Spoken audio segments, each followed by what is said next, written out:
think there must be something wrong with me, Linus. Christmas is coming, but I'm not happy. I don't feel the way I'm supposed to feel. I just don't understand Christmas, I guess.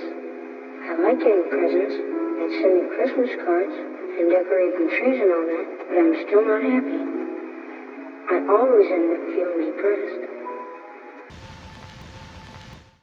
A Charlie Brown Christmas has an interesting story behind it, and the reality is this iconic and insanely popular TV Christmas special is rooted in depression, rushed deadlines, strange sponsorships that led to the creation of the lasting impact of Peanuts specials in TV as we know it. So let's go back to when Peanuts was still just a comic strip. In the summer of 1965, Charles Schulz, a comic strip artist, along with Lee Mendelson and Bill Melendez, a filmmaker and a producer of television, all met at Schulz's house in California. Their goal was to create a story for a half-hour-long television special based off of Charles' newspaper comic strip characters. Their problem? The Coca-Cola Company wanted a draft of the story in just 5 days from the meeting. Now at this time, the Peanuts characters have been on TV and Ford commercials, but other big companies like Coca-Cola wanted a half-hour special, and they asked Bill if they can do that. And without telling Schulz, they made a deal. John Allen, a representative from the McCain-Eckerson agency, the advertisers for Coca-Cola, told Mendelson, quote, "The bad news is that today is Wednesday, and they'll need an outline in Atlanta by Monday." One afternoon later, the story was completed and shipped out to Atlanta. While Allen was away on business in Europe, the Free waited anxiously to hear back. Once they did hear back, there was good news and bad news. The good news was that the special was greenlit, with Coca-Cola agreeing to sponsor the special and CBS agreeing to air it. The bad news was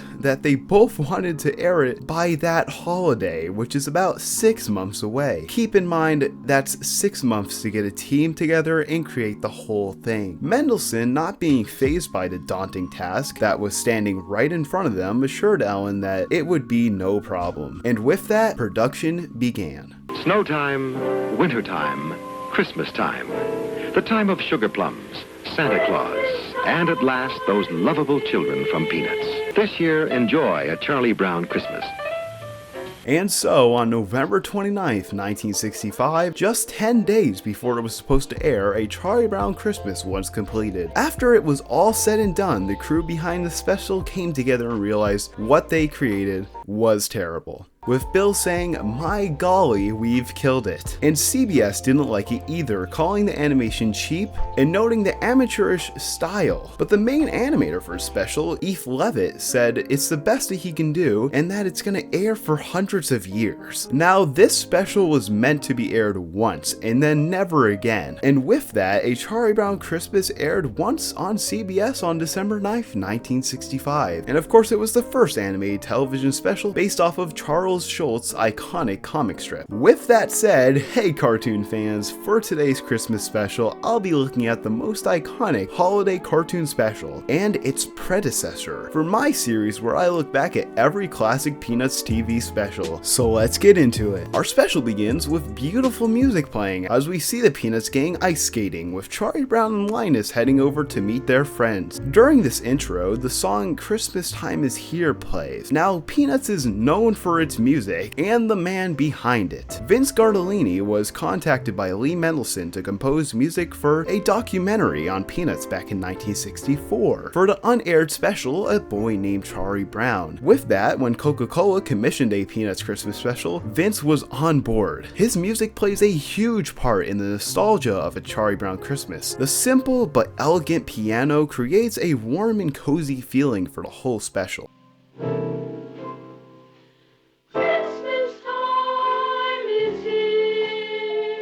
Our boys stop for a minute when Charlie Brown tells Linus that he's not happy that Christmas is coming. He knows that he should be, but he's not. He likes everything about Christmas, but he's still not happy. He's depressed. Linus explains to Charlie that he is just making everything a problem, and that Lucy might be right. A all the Charlie Browns in the world, you're the Charlie Browniest. When we make it to the ice, Snoopy has a wild time and takes Linus into our title card. Well, in any new version or physical media of the special, it has a quick cut to Charlie Brown hitting the tree into our title card. Because originally, this was supposed to air once on CBS, and with that, they had Coca-Cola promotions in the special, which our first one is with Linus.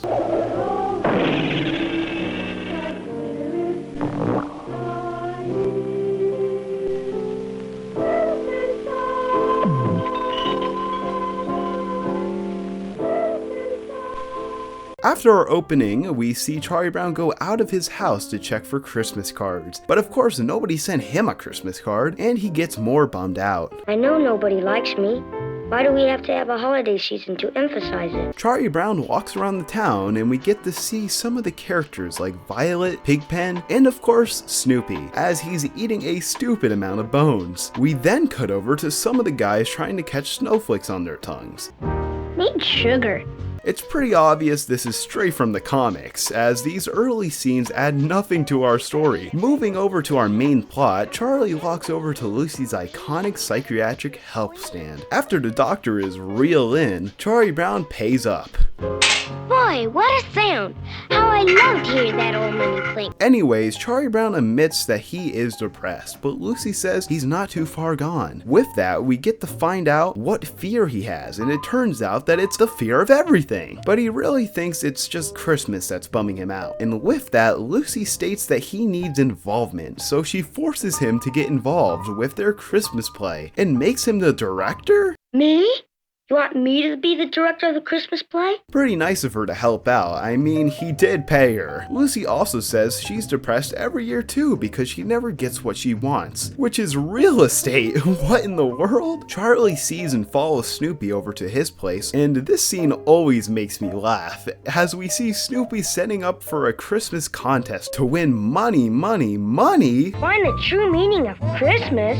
Win money. Now here's one of many overarching themes of the special with the commercialization of Christmas. Even though it's 1965, I guess this was a big deal back then, which we'll even expand more on in the next special, so stay tuned. Charlie walks over to Sally as she's just standing there, and he helps her with her Christmas list for Santa. How about 10s and 20s? 10s and 20s? Something funny that I noticed is at the end of this interaction, Sally stutters, which of course is the mistake of the voice actor. But the animators also had her stutter. Pretty strange, right? All I want is what I have coming to me. Speaking of the voice actors, Bill Melendez didn't want adults to voice the kids, so he had actual children voice their characters. Some didn't even know how to read at the time, so Bill had to tell them their lines and they had to repeat them in the mic. The reason for this is to keep everything seem real and genuine, even if it's a cartoon. We finally make it to the rec center, in which all of our Peanuts gang are dancing on the stage as Charlie Brown arrives and cuts them off. And I shouldn't need to explain to you guys how memorable this dance scene is. As Charlie Brown explains that he's gonna direct the play, no one seems to listen. But after calming down the dancing crowd for a second, he gets Lucy to pass out the scripts and costumes, as this play is a rendition of the Nativity. Every Christmas it's the same. I always end up playing a shepherd. Lucy goes over to Snoopy to make sure he can voice every animal in the play, which he can, and he also taunts her and licks her. Get hot water! Get some disinfectant! Get some iodine!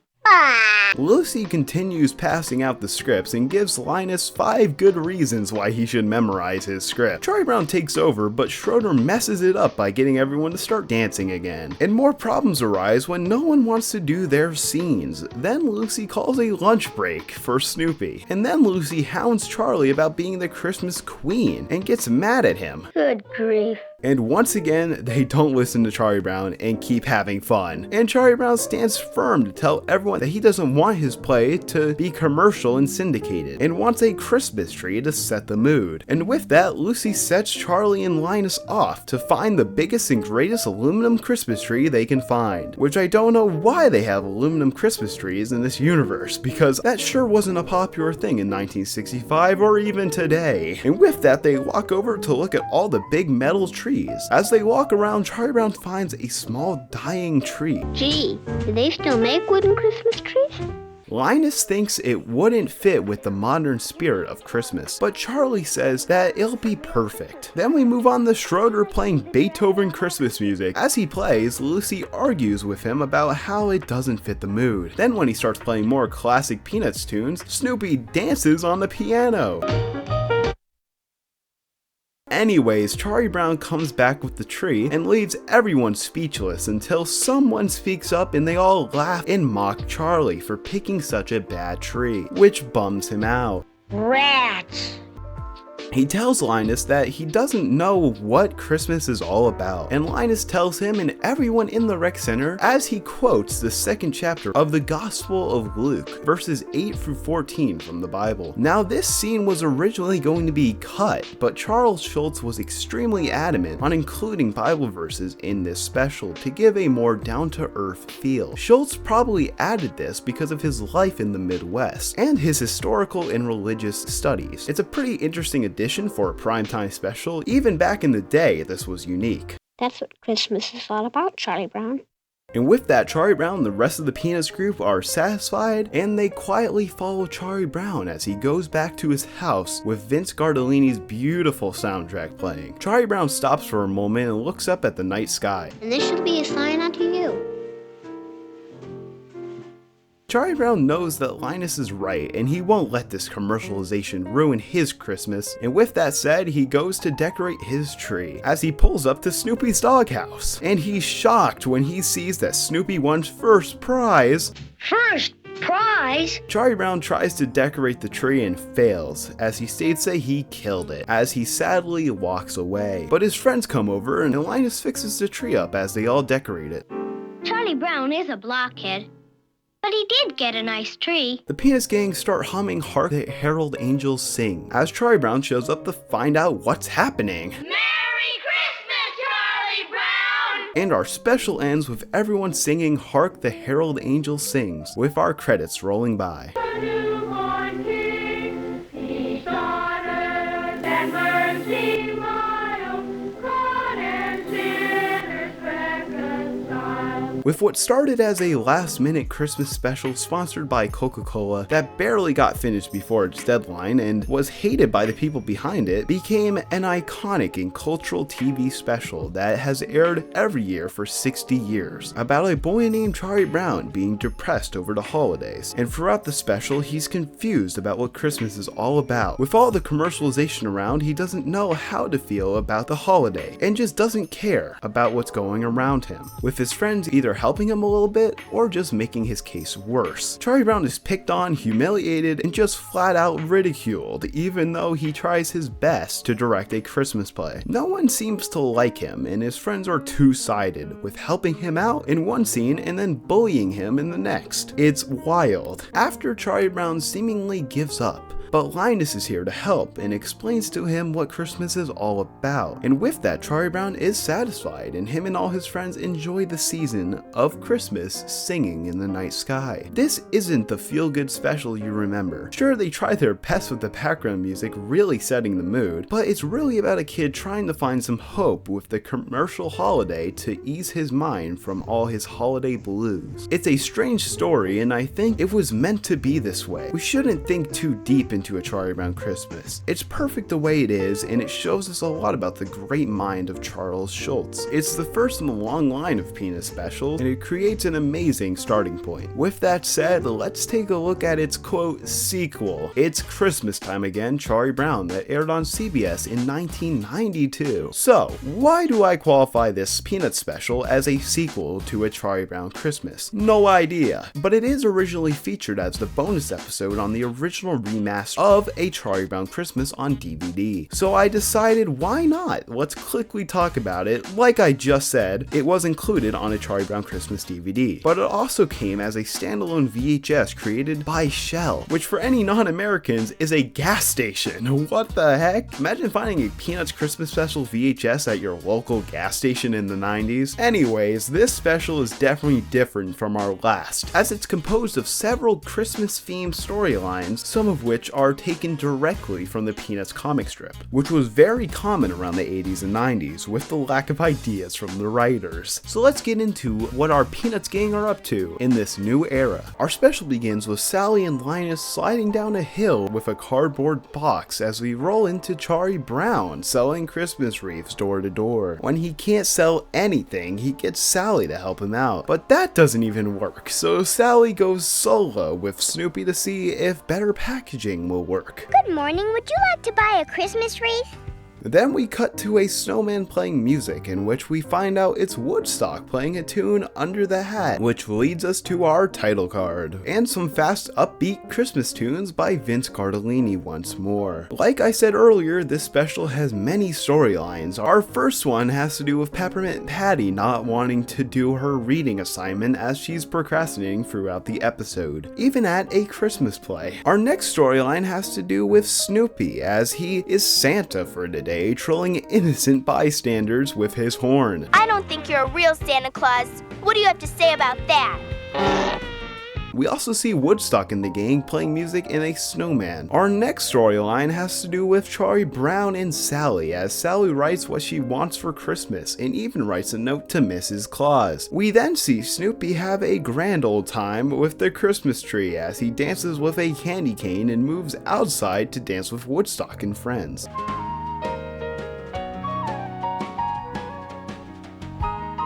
Sally asks Linus about how all this Christmas stuff started, and Linus does exactly what he did in the last Christmas special and reads out of Luke from the Bible. But Sally isn't listening in the slightest. Is that it? I always thought the Christmas story was longer than that. Sally and Linus are sitting in a chair when Sally gets mad about a Christmas song on the radio while Linus just talks about fun facts with whatever Sally is talking about. We then see Charlie Brown buy gloves for a girl he likes, but they're too expensive, so he goes home to sell all of his comic books and he buys the gloves just for her to already have them. All that work for nothing. Kind of sad. Our next storyline has to do with the big Christmas play. Yep, it actually happens in this special. Peppermint Patty wants to play Mary, but Marcy already got the role, and Patty is stuck with playing a sheep. Sally tells Charlie Brown that she got a role in the play, in which she's an angel, and her only line is saying "hark." And she keeps practicing her line before the play. And so our play begins with everyone showing up and getting ready to start, and it goes just as well as you think it would. So, not at all. Woof, meow, moo, whatever. And finally, it's Sally's time to go up, and she messes up.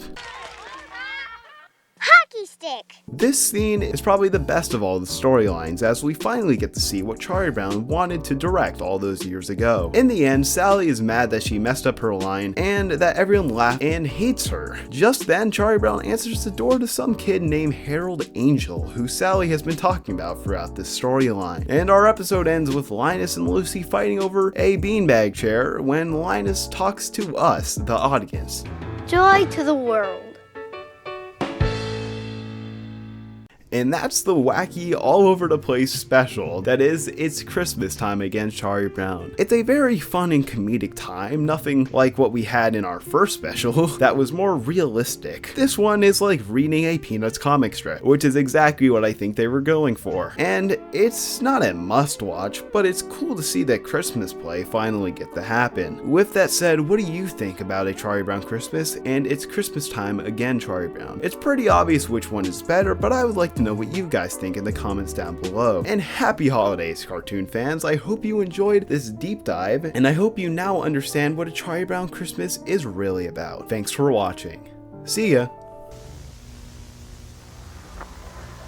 Charlie Brown is, I think, a little bit like everyone. We all need reassurance that some people really do like us. But I guess Charlie Brown is mostly me. That's why he often has that dumb expression on his face. But, for example, when I've been beaten in a golf tournament or a bridge game, or maybe if I bowled a bad game on a particular night when I feel low, this is when I come home and really pour it on poor old Charlie Brown. This is when he really suffers the most, when I suffer the most.